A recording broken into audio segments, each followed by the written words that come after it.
Genetic testing makes headlines all the time, and genetic testing can save lives. Michael Black is the vice chair of the board at Test Research Foundation. Good morning, Michael.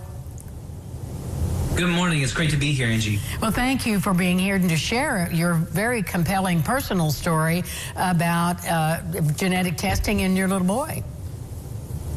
Thank you so much. Yeah, our son Rowan was born in June of 2021, and picture perfect delivery. At the start, it was just a dream come true. He was recovering in the hospital, and they did a little bit of extra monitoring. After 18 hours, though, it was clear that something was really up, and our whole world changed. What they realized is Rowan was basically having nonstop seizures. These are 2 to 4 minute long seizures and 2 to 4 minutes between them. So they were back to back, and they just weren't responding to medication. So it was our first kid, new dad, and it was a nightmare. It was heartbreaking.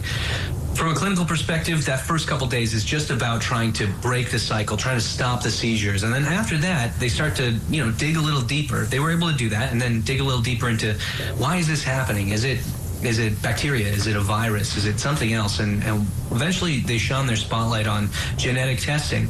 Rowan got a genetic test through Invitae that suggested he had this rare genetic disorder called SLC13A5 citrate transporter disorder, Angie.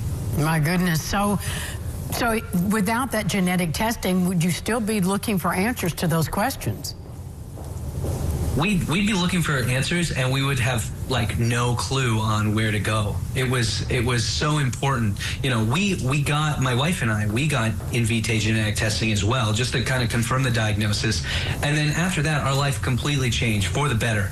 We connected with an organization out of California called the Test Research Foundation that's dedicated to helping children and families affected by this disorder. So Rowan's medical team, they are incredible, but they'll be the first to tell you that with something as rare and as new as this disorder, the real experts are the parents, the caregivers. So they've really welcomed the advice that we're bringing from the test community, from the other people who are affected by this disorder. So that includes the type of medications that we've added to his regimen. That includes the type of medications we've taken away. That includes the type of physiotherapy he's on.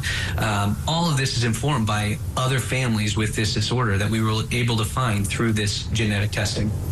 So what's your recommendation for families who are considering genetic testing for any number of reasons? Yeah, for sure. I would say, first things first, consult with your doctor. Ask if genetic testing can be used to inform the health decisions of you or just your family.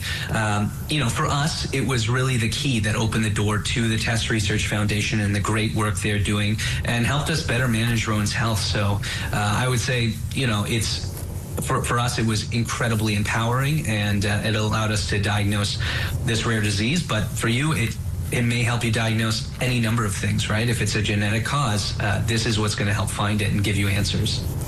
Oh, Michael, can you send my viewers to a website where they can learn more? Because I'm sure they right now have more questions than they do answers. Yeah, of course. I encourage you to check out Invitae.com. That's where you can find out more about these genetic tests. That's INVITAE.com. And how is Rowan doing? He's doing great. He has not had an easy go of things, and it's going to be a lifelong diagnosis. He'll continue to have challenges, but Angie, he's just about the happiest 2.5-year-old you can imagine. Always has a smile on his face, no matter what. Well, I love seeing the pictures. Michael, thank you for sharing your story with us. Thank you so much, Angie. It's been a pleasure. And we'll have more local lifestyles right after this. Stay with us.